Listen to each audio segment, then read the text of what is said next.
Appellens siste tale har også opplevd at Hamas-terrorister de siste uker har avfyrt en rekke raketter i retning av hans nære familie.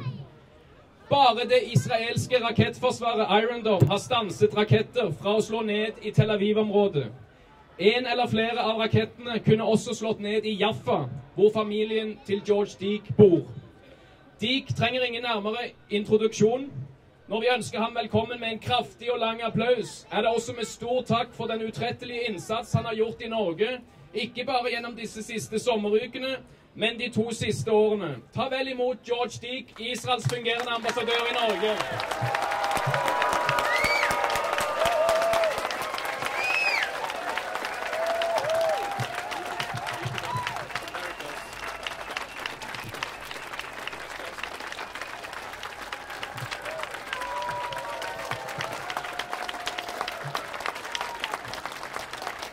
Good afternoon.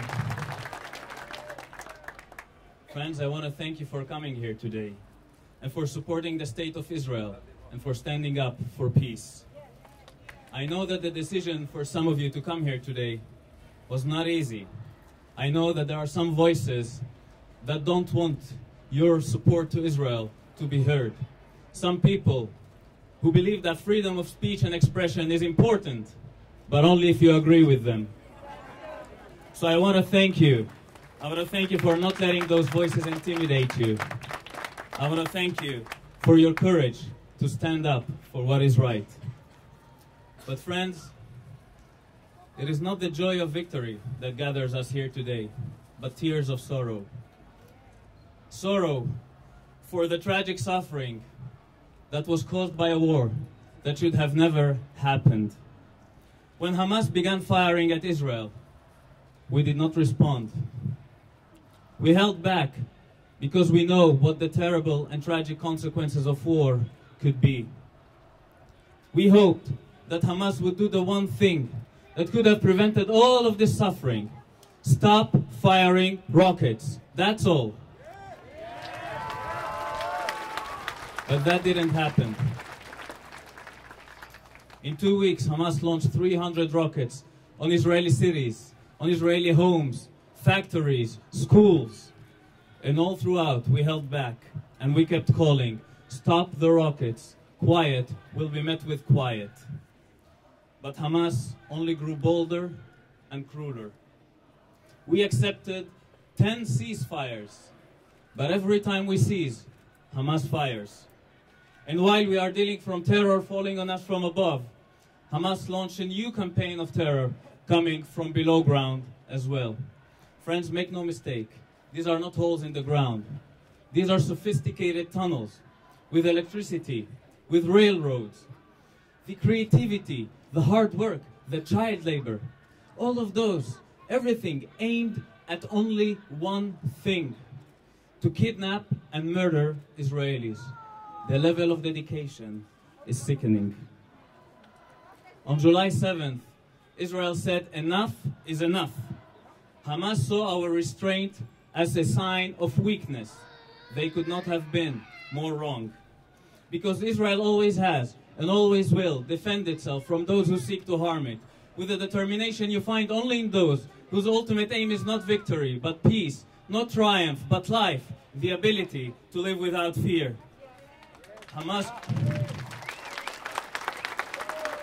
Hamas calls themselves freedom fighters, but the truth is, they're not fighting for freedom, they're fighting against it. Hamas calls itself an Islamic movement, but the truth is, nothing could be further from the spirit of Islam. Friends, there's a good reason to be concerned in our region. The wave of radical Islam in the Middle East is one of the most disturbing phenomena of our time. It is devastating to see how such evils are being committed in the name of God of love and peace. For the first time in 2,000 years, there are no Christians left in the city of Mosul in Iraq. The Christians in our region, whose freedom of religion is not as protected as mine is in Israel, are victims to one of the greatest crimes against humanity of our times. And let us not forget that the majority of victims of terror and violence coming from Islam are Muslims. And our heart goes out to all of those Muslims, Christians, Yazidis, everyone who have been victims in the course of using the religion as a disguise of this campaign to take the entire region back to the Dark Ages.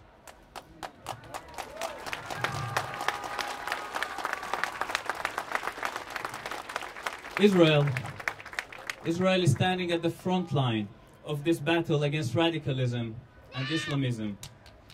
Hamas, like ISIS, like ISIL, shares a disdain for democracy, contempt for modernity, and the willingness to target innocent civilians. And to those who criticize Israel, I say, we share your grief over the death of innocent people. We share your rage over the human tragedies that are unfolding. We are willing to accept criticism. We're not perfect. But we cannot accept your criticism when you remain silent over calls to destroy Israel. We cannot accept your silence over the dehumanization of Israel. We cannot accept your silence over Hamas war crimes, and we cannot accept your silence over Hamas abuse of the people in Gaza, because your silence is deafening. You want the people of Gaza to live in dignity? So do we. You want the Palestinian children to grow up with hope? So do we. Last November, Israel was asked to treat a little Palestinian girl in Gaza. Her name was Amal. Amal was suffering from a serious infection in the digestive system. As always, we agreed. Amal was rushed into Israel. She was taken to Schneider Hospital in Petah Tikva, treated by some of our best doctors, healed, and sent back to her family in Gaza. Now, this is not a special case.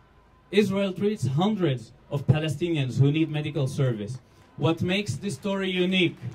What makes this story unique is the fact that Amal is the granddaughter of no other than Ismail Haniyeh, the leader of Hamas in Gaza. Friends, that has been the message of Israel to its neighbors throughout its all 66 years. We have no hate towards anyone. All we want is to live in peace. All we want is to live without fear of terror, without fear of annihilation.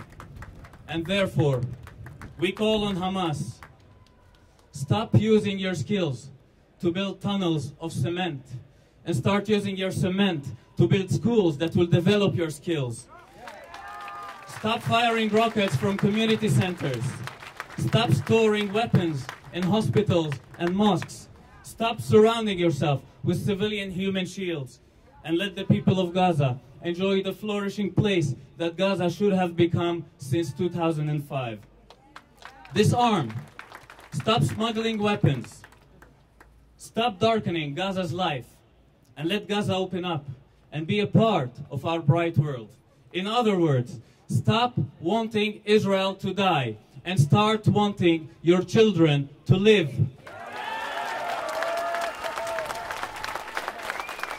Listen to the people of Gaza. Listen to their calls. 92%, this is a few days ago, 92% of Gaza wants to stop the fire. 68% of Gaza wants reconstruction, not rearmament. 72% of Gaza wants peace with Israel. The people of Gaza and the people of Israel want peace. We deserve to live in peace. And friends, a day will come and we will stop fighting each other. A day will come and instead of fighting, we'll start helping one another to live in dignity and in freedom. That day will come. It could be 100 years away, but it could be today. It's up to Hamas to disarm and to recognize Israel. And for the sake of Palestinian children and Israeli children, let that day be today. Thank you.